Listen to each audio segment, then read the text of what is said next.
Today I got 10 challenging and personal questions about my retirement. I found these in the comments. So I get several hundred comments a day, and I searched for the last couple weeks, been looking for the most personal ones that are very specific that will help people on their retirement journey. Okay, so I'm going to go through them here, give a short answer to each one. I'll be as specific as I can. There's some things I still want to guard, but I still think this will be very helpful. Let's jump right in. Number one, have you stress tested your retirement budget for unexpected costs like healthcare or home repairs?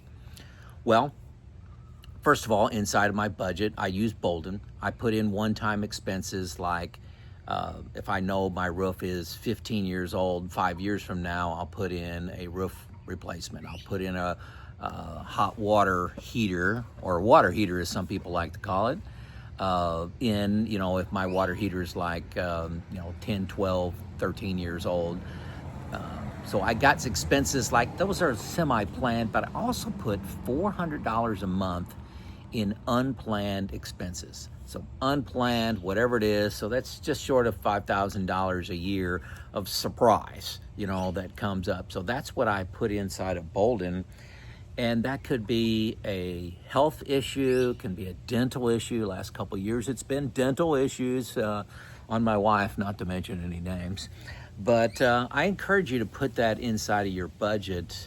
So the planned expenses that are going to happen on your house, cars, things like that. And then I put in this $400 a month. Number two, is your annual savings withdrawal rate sustainable for 30 years, accounting for longevity? Well, this is basically, are you spending under the 4% rule question, which I think now, the latest, I can't remember the guy's name, is it Kitsis, that did the 4% study. I think that's like 4.7 now if you diversify. Let's just say the 4% rule. Yes, I am spending under that, okay? Actually, with my YouTube income that I'm making from this, which I never dreamed would happen. I didn't make any money for 3 years making these videos. I'm spending just under, 2.5%. So I think I'm very sustainable with what I'm doing, and the market's been extremely kind to me. I've got substantially more money than when I retired in 2019 because the market's been doing great. So number three, how will you and your spouse navigate spending 24/7 together without any friction?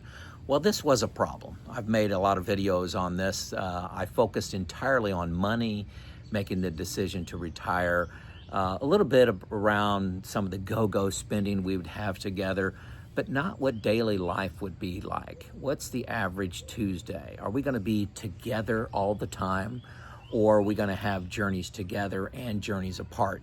My wife's views were, hey, let's just take Saturday and Sunday and we're going to extrapolate that to 7 days of the week. That's what her retirement vision was. So she would, early on, she had things she wanted to do and say, come on, let's go. And I'm going, well, I got things I want to do. So we've had some friction, that's probably a kind word, early on. And we came to an agreement that she had journeys and I had journeys. She's involved with a nonprofit consignment store, gives money to the poor through that consignment store profits. I work for Habitat. I have a retirement group, 2 retirement groups, in fact. I have a study group. I work for Habitat for Humanity. I'm on the paint crew. I work for a nonprofit. I'm president of a nonprofit for Park Pals. We raise money for the local parks. All these things sound like a lot of work, but they're, an hour or 2 a month kind of thing, except for the painting. That can be, 8 hours twice a month. So don't think I'm working too hard, even though it sounds like I'm involved in a lot of things. But yeah, we had to work out what journeys she wanted to be on by herself, what journeys we're going to be on together. We're both on a nutrition journey, an exercise journey, and a travel journey together. We do those things together. Okay. So number 4, what will replace the social connections you lose from work? This is a big deal for many people, but I'm telling you, it wasn't for me. I started a group, a history group. Once a month I study probably 10 hours a month for a topic. We're going to be talking about Napoleon Bonaparte next month. And so I'll deep dive into understanding him. That'll take up some time. And I have 4 other guys that we meet to talk about that. I have a retirement group that talks about current events and just challenges each one of us are going through, like, maybe it's Medicare decisions or dental decisions or putting gutter guards on my house. We'll talk about those. We meet every Friday.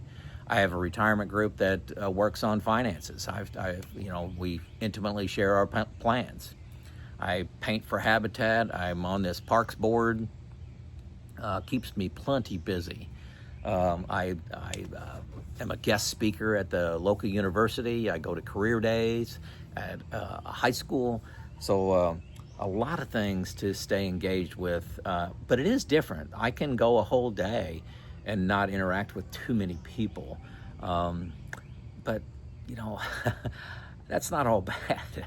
I kind of like the balance and the control that I have. I think that's the word of the day. I have control. If I want to engage a lot of people and be with a lot of people, I can. If I want to disengage and just have a day where I'm working around the yard or I'm watching YouTube videos or exercising or walking and being by myself, I can do that. That control is priceless. Number 5, are you prepared to redefine your identity without your career? This was never a big deal for me. Ego. I had a career as a leader, as a plant manager, business leader, engineer, and I've been retired 6 years now, and I rarely think about it. I rarely think about, that status that I had. It's less and less every year. I'm losing, 25% a year of that feeling of accomplishment I had in my career. That's just not an issue for me. I love being just Joe. I don't need to be, business leader Joe, and I don't need that. I love being the neighborhood guy. That's, people in the subdivision I live in, that's Joe. He's a retired guy. They don't treat me special. Let's see. Number 6, what's your backup plan if the market crash hits early in retirement? Well, first thing, I've been a little lucky. I've been retired 6 years. The market has gone up tremendously during those 6 years, so I'm lucky. I'm not past, I don't think, the total sequence of return risk, but I do use buckets, okay? I use buckets of money. I've got 10 years net of my income. So if I got income from Social Security, I got a deferred compensation plan paying out for 3 more years, I believe. And then I've got a pension, it's $16,000 a year coming in. So net of all that, what I need from my investments, I have 10 years from those investments in fixed assets, like a money market fund, CDs, T-bills, just, very low risk assets. So if the market goes down for 10 years, I just eat out of those, and that's called buckets. That's my bucket 1 money, is money I need that's not tied up in equities, that's in the short term. I only have 2 buckets. So I got that bucket, and then I got my long-term growth bucket, 100% in equities. So that's how I plan for a down market. 10 years gets me a little past, being 70 and taking Social Security. So it really bridges me pretty good. That amount that I have in fixed will be going down every year as I get older, when Social Security kicks in and reduces that amount. Okay, so number 7, have you planned for long-term care cost for you and your spouse? Yes, we're going to self-fund. We have the house, especially for the second spouse, that will pay for several years. I've looked at the cost of that. I looked at, with the experiences I just went through with my mom. My mom was in a nursing home facility for 7 months, and she recently passed away. It's complicated. I mean, we still haven't got a dime from that. We will, but there's a lot of paperwork, and they're going to end up paying for a couple of months. There was a 90-day exclusion period that they don't pay for. And it just looks like if you can set aside that money and you have 20, 25 years, you'll be better off investing yourself. Put it in an HSA if you can. That's probably the best thing you can do. That's just what we're going to do. I could talk forever on this. If you do, one of us gets dementia now and is in a nursing home for 20 years, well, it's going to blow up, but your nursing home insurance isn't going to pay for that anyway. They're only going to pay for 3-4 years. They have a cap on them, okay? So there'll be a cap of like $300,000. Well, that's 3 or 4 years. So we're just self-funding is my short answer to that. Number 8, what is your life's purpose in retirement, and how will you measure a meaningful day? Well, this is one of the things that's hard in retirement.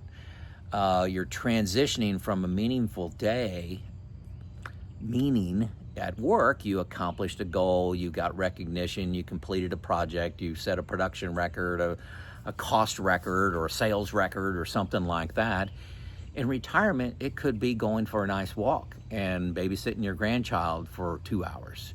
It can be cutting the grass and watching YouTube videos. It can be going and helping out your dad on a project at his house, helping my daughter on a project at her house.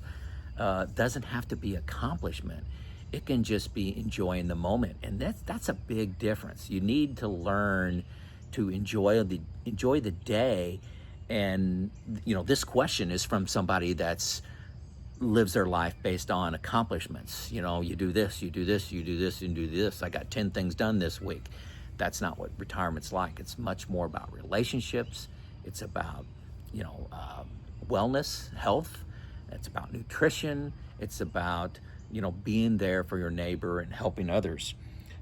I spend a lot of my time, if you zoomed out and looked over a month and you categorize things, you would see that most of my external activities, after exercise and nutrition and home projects, is helping others. I was at my daughter's helping her. We're putting an island in her kitchen. I'm going to be putting in a tile backsplash. They are a little bit tighter on money than I am, so they're getting free labor putting it in. I've got the skills to do it. They're giving me ample time to do it. I mentor several folks just with phone calls on their careers, their resumes. I go to universities and talk about my career in lean manufacturing and what that can mean for them. I write for a magazine on reliability and maintenance, but it's all geared towards helping the next generation. I enjoy that greatly. I can say no, and when I'm doing my writing and my videos, like these YouTube videos, I do it at my leisure. I make about 4 videos a week. It takes me 4 to 5 hours total, counting, looking at comments and things like that. That's all I invest. But you may think that sounds like work, but it's totally flexible. Today I happen to be making, 3 videos. Well, it was raining earlier today, so, after I helped out my daughter's house for a couple hours, I decided to make 3 videos that I have, captured the content, what I wanted to talk about, days ago. So helping others gives me fulfillment right now. And I get a lot of thank yous, and I don't want any money for that. But knowing that I'm helping out the next generation, I think is a big internal drive for humans, helping the collective community. And we've been programmed to think, hey, exchange your time for money, exchange your time for money. But I think more fulfillment comes from helping others. Think about you in your career. Have you ever mentored somebody above and beyond what you were required to do, but you mentored somebody or helped somebody through a project. Here's how to understand this software or understand this task. You don't get any extra for that. If anything, you have to work a little bit longer, but you get great fulfillment from it. Don't underestimate that. I think it's huge. It's huge for me.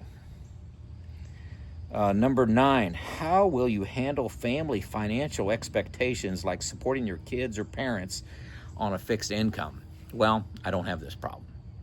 Okay, I've got 4 great kids, very successful kids. All of them are engineers. One went on to get his PhD in chemical engineering. One's got a MBA, master's, and the other 2 are BS engineers, and they're all doing well, financially well. And my wife and I could help them out. This is one of our arguments we're currently having. Hopefully my kids aren't listening here. Is we could help out our kids financially now, but when we look back on our 20s and 30s, the struggle defined us. You know, saving for this improvement to the house, saving for this vacation, saving for that car. It helps you grow together as a couple going through those lessons, okay? If money is handed to you, it becomes an entitlement. Now, one of the things we are doing right now is I have one granddaughter, one grandchild, and we're putting money in a 529 for her. Last year, we gave each one of our kids an all-expense paid vacation, but there was a hook. You had to take us with you, so it was about creating experiences with us. We wanted to do the whole family together at one week, one event, but we couldn't pull that off, so we were doing 4 separate ones. But I'm assuming sometime in the future we will be, taking some of, if the markets continue like they are now, and inflation continues to be under control, we'll probably give each kid a handful of money each year. But we want to make sure they get the right values and they get the experience of together planning, executing, and valuing money, and we want to make sure they go through that. My wife's parents are both deceased, and my dad is still alive. Don't need any help financially, but I help him with projects around the house, but it doesn't really cost me anything. We do help out a couple family members. I want to be vague about that. That have had some tough times, and we give them cash, but it's not anything that's strapping for us at my withdrawal rate. Number 10, what's your biggest fear about retirement and how do you confront it? Easy question. My biggest fear about retirement is health span. I've made several videos on this. You can probably, most of my 5 of my last 10 videos have mentioned health span in it. You know, I'm almost 61 years old. How many more healthy years do I have left? A lot of people worry about money, but most people that I talk to, once they're retired, they got their routine set down around their budget and their income, and they feel good. They got this process in place. They're collecting Social Security. It quickly becomes health span. So how long are you going to be healthy? Is it going to be 5 years, 10 years, 20 years, 25 years? And the quote I like to use is, there's a lot of luck involved, and you don't know how long your health span is going to be, but I don't want it to be my fault that it's short. And my fault involves sleeping right, eating right, exercising, and removing stress. So I don't want it to be my fault, okay? So those are my 10 personal questions that I found from your comments. Hopefully they'll help you in your decision making to retire, perhaps retire just a little bit earlier than you thought was possible. If that is your case, give me a comment. Those motivate me to make videos, honestly. I get so excited. I want to make a video right after I read that comment.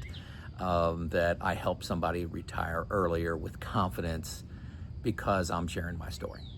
It's Joe out.